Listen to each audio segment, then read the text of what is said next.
everybody, welcome to another episode of the Skeleton Crew. Today I have two extraordinary gentlemen with me. They are joining me from Canada, which is awesome because I'm here in Philadelphia. But I have Kareem and I have Amol Karnik, who are from the company KA Imaging, and they have made some great advancements in the technology that they have developed, and they're going to take the time this evening to discuss that with me. So thank you, gentlemen, so much for taking time out of your lives to join me today to discuss this. Thanks, Jen. Appreciate being here. As you said, my name is Amol Karnik, President and CEO, and one of the founders of KA Imaging. Yeah. Just as a quick background, is that I say I'm an engineer by training, but that's about it. I did my undergrad engineering and master's, but ended up at GE Healthcare.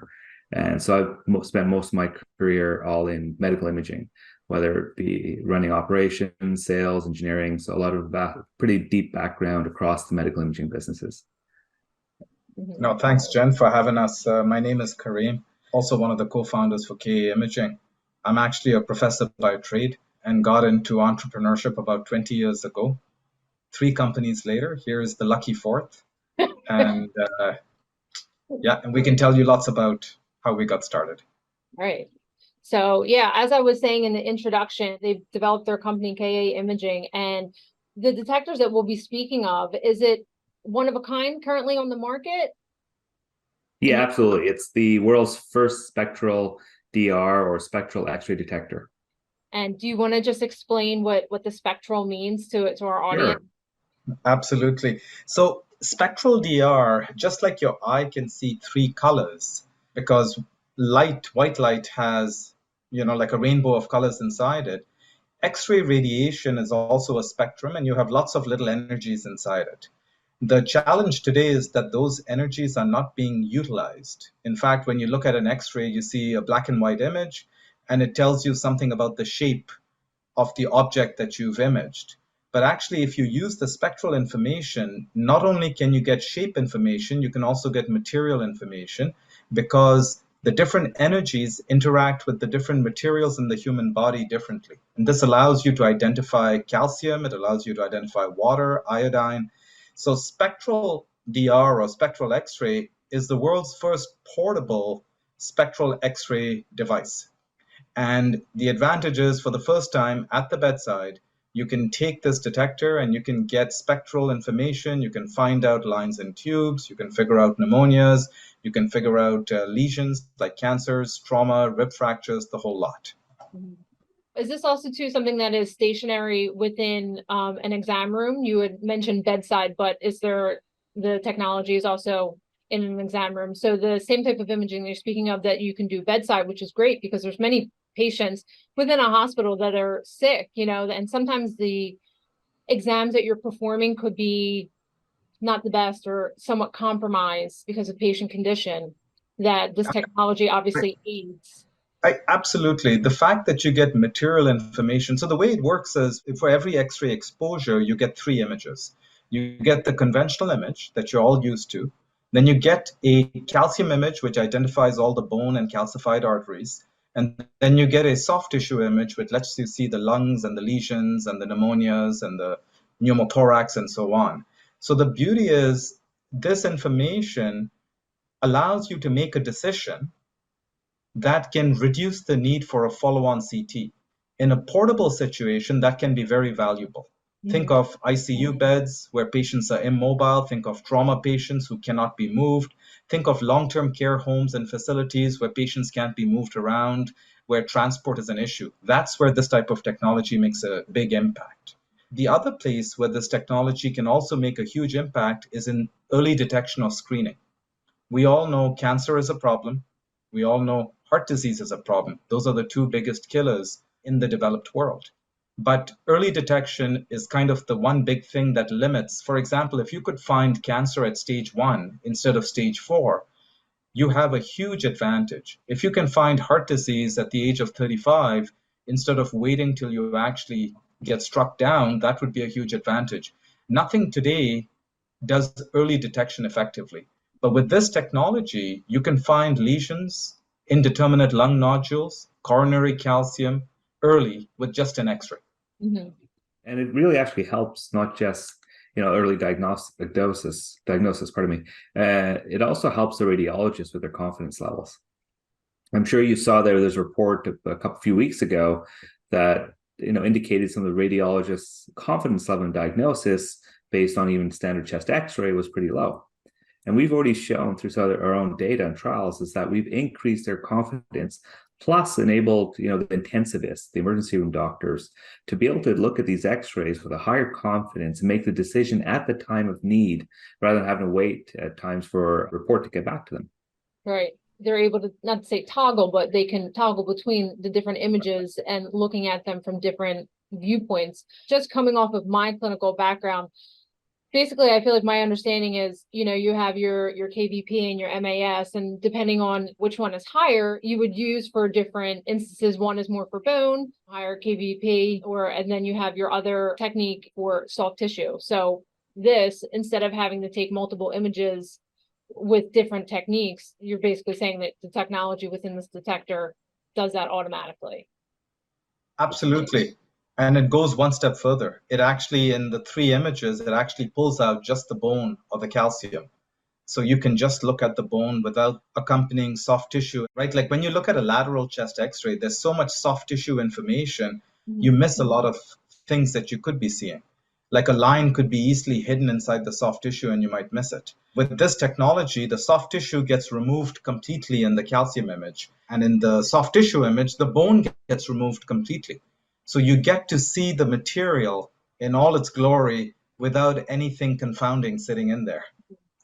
It kind of similarly reminds me of like an operating room setting. How, did you ever hear the road mapping that doctors use, to blur out the bone so that they can just see the vessels? So it's something. Yeah, exactly. Their fluoroscopies. Yeah, we identify and separate the materials, making the visualization of what you need to see, not what you have to see, to your point of what they do in the operating room. Right. So have you guys already implemented this type of detector in? Yeah, absolutely. Yeah, we just from a regulatory point of view, so we can implement. We already have FDA 510K. We do have actually Health Canada as well, and also cleared in Europe and about 8 other jurisdictions in the world. And we've got a few sites already installed in the US, and they're already actively using it and helping patients with better outcomes. That's awesome. So Kareem just said that he can share an image. Yes, I would love for you to share an image if you have that available so that we can share with our audience. So you can see my screen. This is an example of 3 images for 1 exposure. It's a lateral chest X-ray. You can see in the conventional image that is also generated simultaneously with the other 2, the soft tissue, like there's a lot of soft tissue here in the retrocardiac space. You can also see the line and whatnot. But when you go actually to the bone image, what becomes interesting is if you just look at this part, you can see a little bit of calcium, indicating that this person actually has coronary calcium. So this is an example, and that, of course, you would have a hard time seeing in the actual X-ray image. You wouldn't be able to identify because there's so much soft tissue information. How do you know what's calcium and what's not? Right. That's amazing. I mean, I would not have picked up on that at all. Yeah. I'll show you another really good example. Here's an example. You've got a patient with a pacemaker. And when you go to the soft tissue image, anything that is higher atomic number, it gets subtracted out. So the pacemaker is removed and it reveals a lesion. There's another example of how something that could have been missed with an X-ray could be caught with this type of technology. Now, do you think that lesion is something that you could have possibly seen on the lateral image? Yes, sometimes it is possible, but I'll give you an example of where you would have definitely missed it. So this case, you've got a lateral image, and in this case, you've got a mass that's superimposed on a degenerate bone disease. Okay.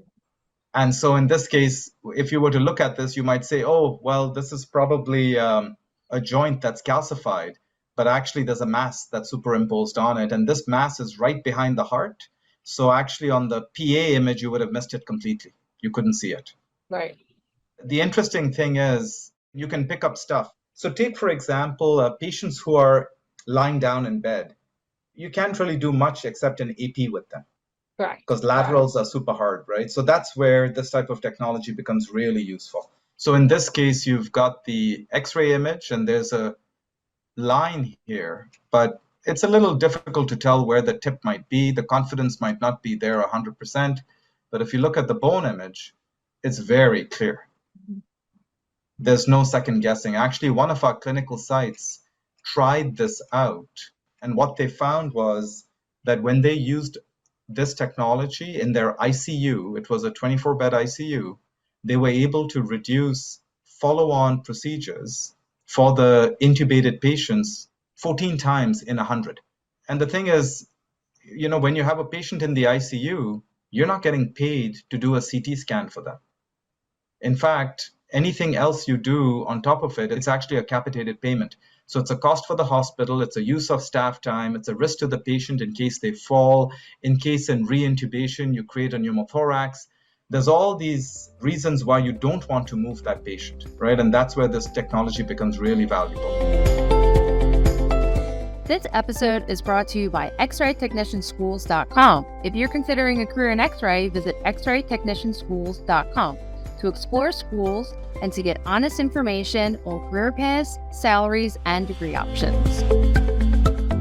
I mean, it's really, truly amazing, especially like you said, for the intubation standpoint. I mean, there's patients who are intubated and, they're getting like 2, 3, 4 x-rays sometimes a day, looking to confirm placement of line, well, not just the ET tube, but other lines that are placed as well. Especially too, if you think about like nasogastric tubes that are going down into the stomach, like you said, patients who are kind of supine or recumbent, especially if they have a larger abdomen, you're trying to penetrate through the abdomen.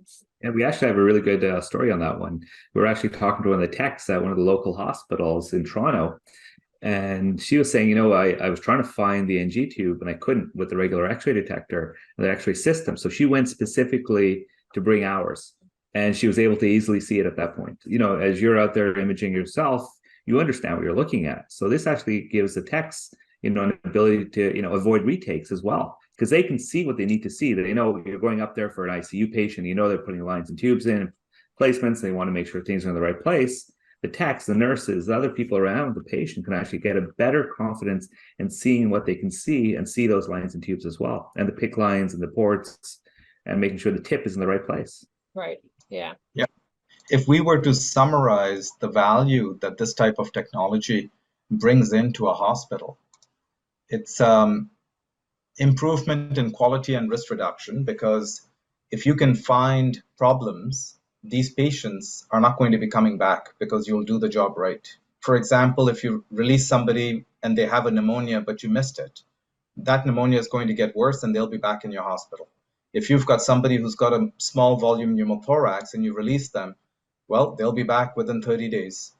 And that also creates an exposure to malpractice risk, which this type of device would help reduce. Then, of course, there's the opportunities of incidental findings, which are really good for patients because you catch the disease early. It's also good for the hospital because that revenue from that patient comes earlier than later.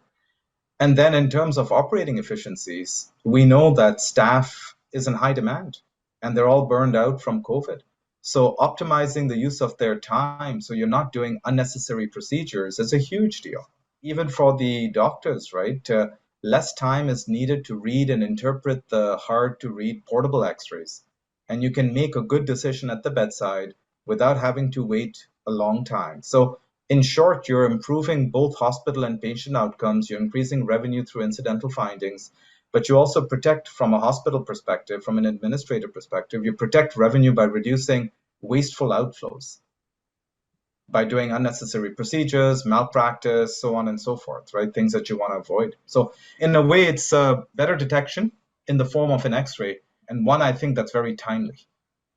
And to touch on what you had said about reducing the amount of exams having to be performed by the technologist, it also too helps from a radiologist standpoint because they're reading less. If you're submitting less exams or studies to be read, obviously it helps with their burnout as well.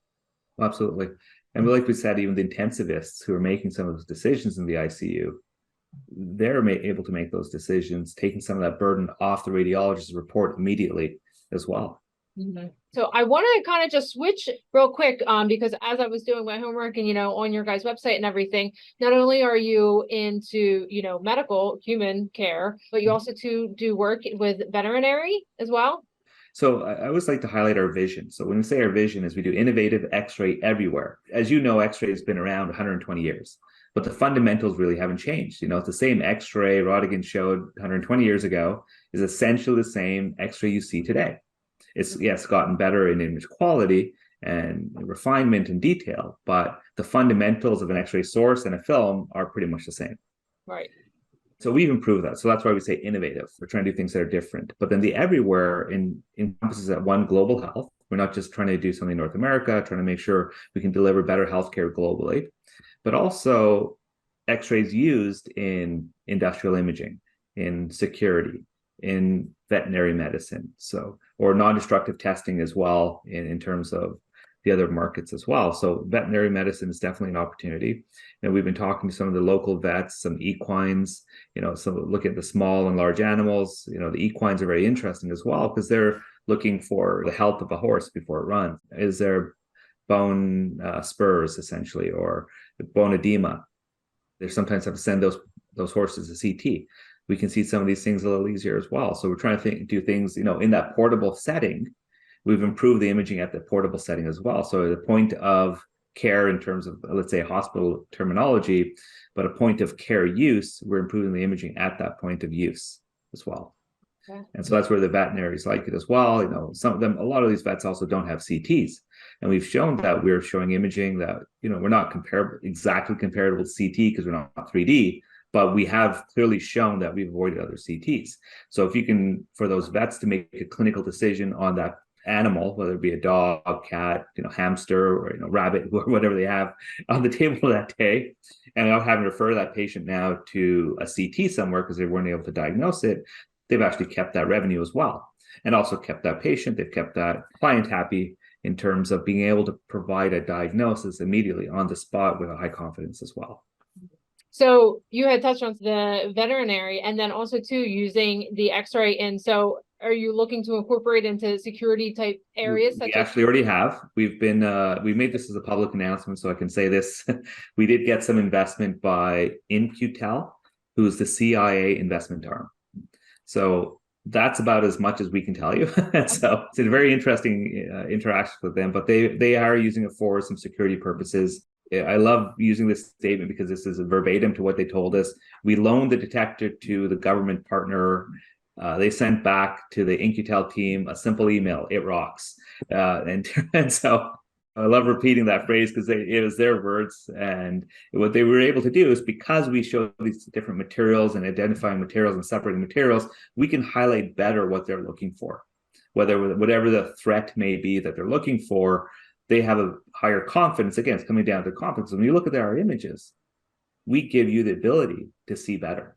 Right. And that's by identifying different materials and showing them separately. And that's where you can see better. And that's what they really liked about it. It's also the same for things like aircraft parts. Aircraft wings are usually made of titanium composites.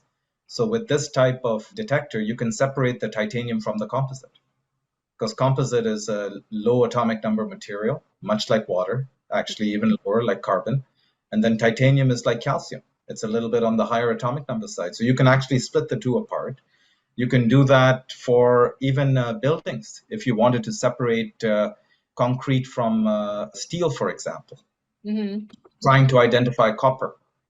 So there's actually a lot of applications where the multi-materials and the two materials have different atomic numbers, and this technology works really well there, because as long as the two atomic numbers are low and high, you can kind of pull them apart and you can improve visualization, as Amal said, and obviously from identification of the material, you can also glean a lot of other insights. Okay. Yeah, it was interesting. I was having some conversations recently on bomb detection. They're looking at threats and packages, and they're trying to look for even the simple detonator or triggers, including the organic or inorganic explosive aspect of it as well. So they're looking at our technology going, well, with this, we can identify the different parts, and we know what the different parts are. And that really helps identify this is a bomb. And how do we can make this as an automated bomb threat detection as well. when I was reading through both of your profiles, something that really caught my eye was about the fingerprint technology. Yeah, years back when I was doing my PhD, this was probably about 20 years back, I developed a circuit technology for X-ray imaging. Now, the funny thing is, the medical companies never took it up. But years later, I got a call from an American company, and they said, "Oh, we heard about you and this technology. We'd love to use it for a different application." So, what do you guys want to do? And they said, "Well, it's fingerprint scanning." And I said, "Just fingerprints?" And they go, "Actually, no, we want the whole hand." And it was a security company. And Okay. so I worked with them for 4 years. They were based out of actually Amherst in New York, near Buffalo, actually. And they took that technology and we worked together for 4 years and they actually made it work. And eventually they ended up getting acquired. And lo and behold, that technology ended up in cell phones. So every time you see an Android cell phone, if it's got a ultrasonic biometric fingerprint reader, Okay. that's got that circuit technology I developed early on. Is that something that Apple used one time as well before they did the facial recognition? No, I think Apple uses a capacitive touch technology. This is more in the Android phone. So you'll see it in like a Samsung, you'll see it in the Google Pixel, but I don't think you would see it in an Apple, at least not yet. Maybe the next generations might have it. So you're probably the second to third company that I've spoken to who are doing innovative technology like this. And it's like truly, to me at least, mind blowing. The minds that are out there who can develop technology like this and be so creative, because you truly are creative in your thought process. It's amazing to me. I mean, I'm just like sitting here listening to you guys, just so interested. So we've touched on a bunch of different stuff of what the SpectralDR currently does, but let's look forward to the future. And Kareem or Amal, would you like to share with Sure. us, is there anything that you have on the horizon that you guys are hoping to work on, or it might already be in the works? Absolutely. We definitely have got multiple things in the works. And as an innovative company, we try to make sure we stay on top of what's in the market, trying to make sure we're delivering more value, not just because we want to bring innovations, but we want to make sure that whatever we do make an impact in either outcomes for the patient or the clinicians to help them as well. And our next version of what we're doing, so today we've got a static detector, it takes a single picture.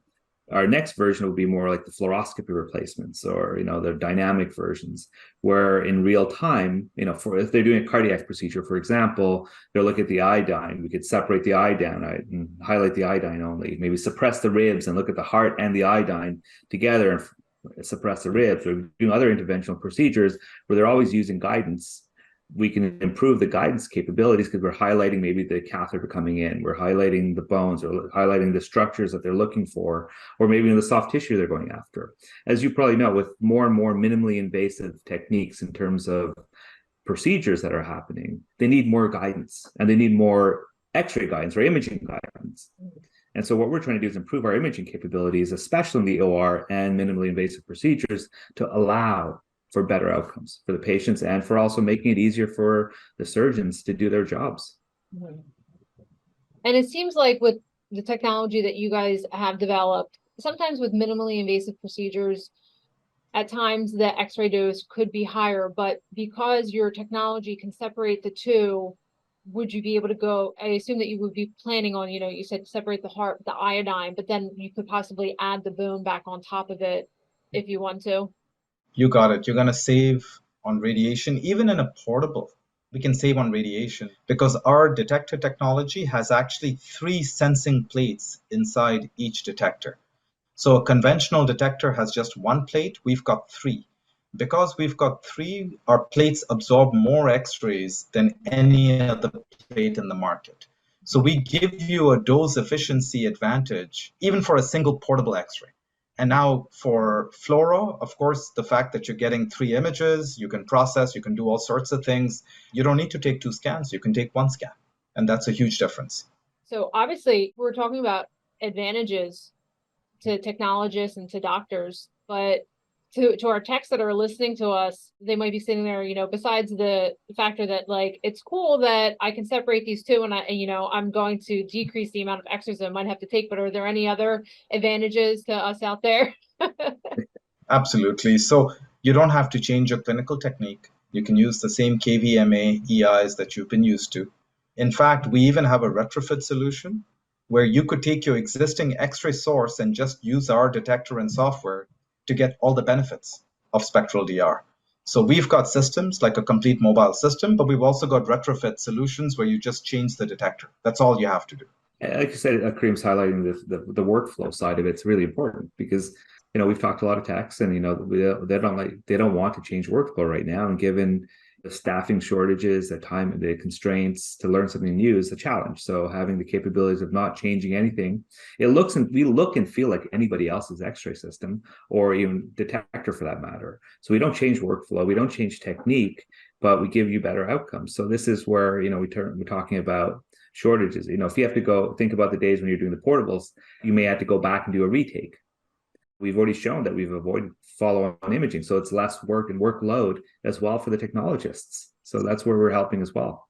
Right. And just to touch on what you guys have said, for those who might not be technologists, don't know exactly understand what we're saying about technique, it's like taking a picture and adjusting your exposure to, produce a different type of picture. But from technologists, from our standpoint, I mean, anybody that has worked in different health systems probably knows that you might be going from health system A to health system B, and the one person has Siemens, the other one has Carestream, and they run on two different EI numbers or exposure indexes. Your KV might be low over here, but then you're going to have to adjust it to be high over there. So basically, these guys are saying that there will be no change in that if your company or if the health system that you work for brings this in, which for me, again, is mind-blowing and phenomenal. Put a shameless plug. If your people out there want to try it, we're happy to support that as well. Yeah, we can tell you if you use it in your ICU, you're probably, and depending on how many patients you have, you're probably going to save anything from $3,000 to $10,000 a week on just excess procedure costs that you would have paid and not gotten reimbursed for just by using this technology. There's actually a really good financial incentive to try it. That's great. And then also too, financial incentive in terms of, like you said, with staffing being low, and at this point, people are burnt out and kind of like slacking off from the field. You don't have to worry about having, say, like 4 people on portables because you're not going out, hopefully, and having to perform as many exams that you could possibly, have 3 technologists on instead of the 4. Absolutely. There's a massive improvement on staff efficiency. As we go forward into the new year, we'll be bringing out some AI solutions that will build on top of what we already have. So with the additional data channels, the AI is going to be significantly more accurate than any of the AI available in the field today. I'm happy that you brought that up. The 3 of us were talking behind the scenes about the AI. Do you guys want to touch on a little bit more where you think you might be going, or we're going to save that for a future conversation? We can high level give you a quick overview, because I think, like as Kareem stated, data, most people know, data is the most important part for AI. And the data that you get in really drives on what your outcomes are going to be. And every other AI in the world has all been trained on one X-ray image to train it. Fundamentally, we actually have 6 images. So for that standard X-ray we get, because of we have these 3 layers and the way we do the processing, we actually have 6 data points. So for every chest X-ray, we'll be training it with 6 data points rather than 1. And plus, we can identify the materials, which other X-ray can't. So we know our AI outcomes will be significantly better than anybody else in the market using our hardware. Are you thinking that it might possibly just go hand in hand with the way that the image is produced? Or is that something that would come along towards for the radiologist who is reading it to use as a companion? I think it's both, because we're also seeing, as you said, a lot of bedside diagnosis is happening, or point of care is required, and understanding that image at the point of care. So it enables the other physicians who are looking at the images, the technologists who are looking at the images, understanding, is this normal, not normal? So do I need to take maybe another view? Do I need to, call the radiologist right away to get them involved because there's something here that's really not normal? And, this is an ICU patient. We need to make some decisions sooner. So we help drive better decision making. So we're looking at AI as well. This has already been put into play in different clinical settings. I assume you said up in Canada and a few already in the US. Have you met any resistance from, say, any doctors or technologists? I think our biggest challenge is to overcome the negative impact that technology, dual energy X-ray used to be out there. So we're fundamentally based on that technique. And so they heard about the negatives about dual energy, had motion artifact, it doubled the X-ray dose. You couldn't do lateral views. So they hear what we do, like, oh, is this dual energy? Well, no, that's why we call it spectral. It's not dual energy. So we have to overcome the negative connotations that dual energy already has out there, even though it's well clinically proven that it significantly improves outcomes. It's just one of the challenges. I think that's probably our biggest negative, is just overcoming, preconceived notions on what they thought of what this technique meant. So that's the reasons that we actually call it spectral X-ray or SpectralDR, similar to spectral CT, which seems to help overcome some of those earlier barriers that we had. I think that's probably one of the big barriers. Other barrier right now, which I think across the industry, is just, as you mentioned earlier, staff burnout and, just availability of staff to look at something new. They're just tired and under-resourced. Mm-hmm. The negative connotation, though, it's interesting because people have heard something for so long over and over again. Even sometimes people with the thought of like X-ray, like, oh, X-ray, but there's been so much development that has occurred over the past 120 years, like you had said, that the dose that's received is minimal compared to what you might actually, holding your maybe cell phone up to your ear constantly. Maybe you're receiving more radiation from that than just going to get a routine chest X-ray. I mean, it's a different type of radiation, but if you were to compare X-ray to a flight, if you're taking a flight from the East Coast to the West Coast, that's probably more dose than what you would get in a chest X-ray. So people sometimes forget that, right? Because they're taking flights all the time, but it's actually got more cosmic radiation that could be absorbed in the body and cause damage to cells. Mm-hmm. Whereas with the X-ray, you're getting even less than that. All the flights that we got to take these days. Well, gentlemen, I want to thank you so much for taking the time with me today. I really enjoyed our conversation, and I hope that we speak again in the future, because I would love to hear more about, what you guys have going on in the development. Thank you for your time. We appreciate being invited and have the opportunity to speak with you and your audience. And as we mentioned, if your audience members are interested, feel free to reach out to us. We're always happy to chat. Thanks very much for having us. My pleasure. So everybody, I have with me Kareem and Amol Karnik, and they are the CTO and the CEO of KA Imaging. So, all right, guys, I hope to talk to you soon. Thank you. Take care. Bye. You've been watching The Skeleton Crew, brought to you by xraytechnicianschools.com. On the next episode, join us to explore the present and the future of the rad tech career in the field of radiology.